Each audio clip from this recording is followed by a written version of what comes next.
It's the end of the week, and that means it's time for the Weekly Warhammer Waffle, where we sum up all the news that never really made it into their separate videos, but are big enough to make it into this video. And today, it's all about Games Workshop, and you guessed it, they've absolutely fucked it up once again. Pre-orders were talking about sending stuff out to people that weren't supposed to receive models. It's Games Workshop doing Games Workshop things.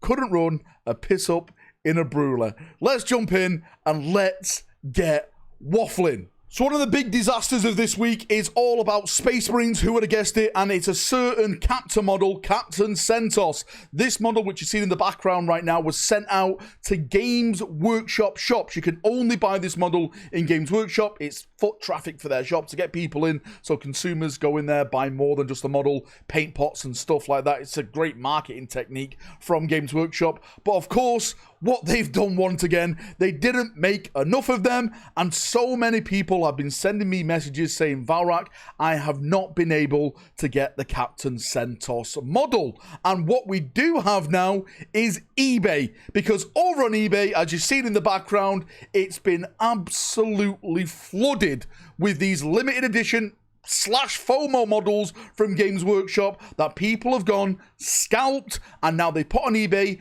to get the big bucks. This stuff constantly keeps happening, and I'm absolutely sick to my back teeth of this practice from Games Workshop. Games Workshop, if you're going to make something like this, yes, sell the models in the shop, but once they're sold out, then maybe do like a made-to-order run of these models. Let's stop scalpers getting their hands on these products who don't care about the products, right? And then making money, sometimes triple money, off your consumers. You're feeding this scalper market with these kind of practices, and I 100% hate it. I disagree with it.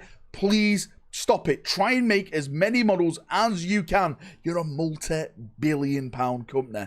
I know you've got it in you. I'm moving on to another cock-up from Games Workshop, but this time, it's good. It's actually a good mess-up. Well, for us, the consumers, but not Games Workshop themselves. But before we look at it, a word from today's video sponsor. Today's video sponsor is David Toys. They do something absolutely incredible, which, of course, is Joy Toys. I absolutely love the new Joy Toys from Games Workshop. Now, most of their products are stocked in the US warehouses for lightning-fast delivery.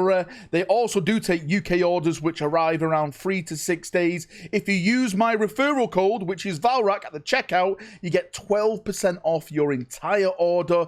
Everything is securely wrapped and packaged, so your customer service is absolutely top tier. I've also included the referral affiliate link in the description of this video if you want to go and check them out. Look at their site. You can see it in the background now. It's full of Joy Toy, Horus Heretic, 40k stuff. There's so much big things coming to Joy Toy, and this is the place to buy them from at the best possible prices. Now, the bots have once again rebelled at Games Workshop, and some lucky bastard has got an absolute bundle of brand new 40k stuff way before any of this stuff is released.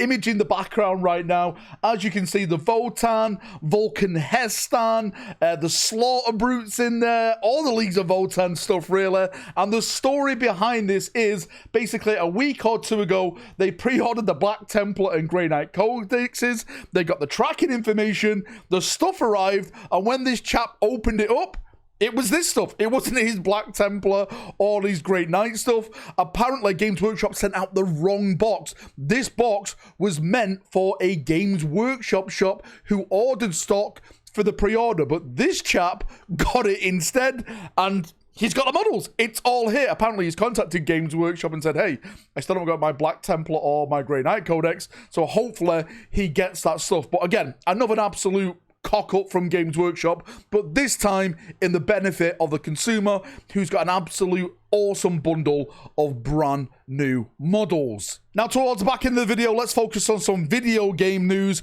because the definitive edition of Dawn of War has just released, and there's been some controversy over the release trailer.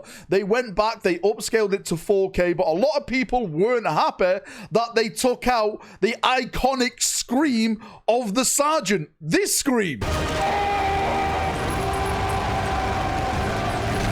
So with everyone complaining about the lack of scream, they have now relaunched the trailer, and that scream has been restored, all in glorious 4K. As I've mentioned, the definitive edition has now launched, and the feedback so far, what I've been seeing, what's over on Steam, is that it's great. People are absolutely loving it. It's a game that brings nostalgia back.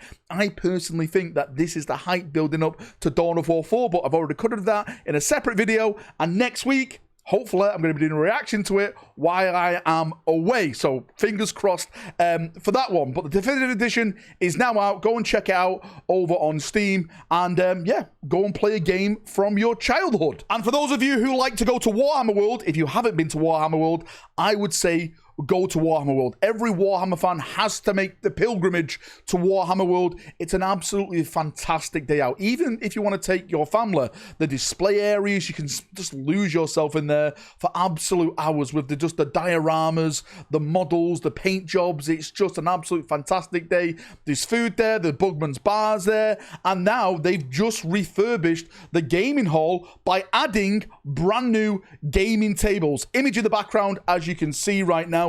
This was always my biggest complaint about Warhammer World, is that as someone who's tall, 6'4", that's what people say, right? You know, I'm a big boy, both width and height. I always struggled at bending down to these tables, but now they've replaced all the small tables and they've added these more higher, more futuristic, more modern style tables to the Warhammer Gaming Hall. Shelves underneath there so you can actually store all your armies before you more or less put it on the floor, kicking your boxes around and stuff like that. So nice storage, nice new tables. This is a win-win for Warhammer World. Anyway, Chaperonios, thank you so much for tuning in to the weekly Warhammer Waffle. There's something that kind of happened, but we didn't really cover because we covered it in separate videos. Leaks. There's been a lot of leaks this week. If you haven't seen it already, I've got a couple of videos on that. These are big leaks. These are leaks coming from 2026. This is something Games Workshop does not like. But go and check out those videos if you want to hear me waffle about that type of stuff. Thanks for coming. Thanks for watching. And hopefully, I'll see you on the next weekly Warhammer Waffle.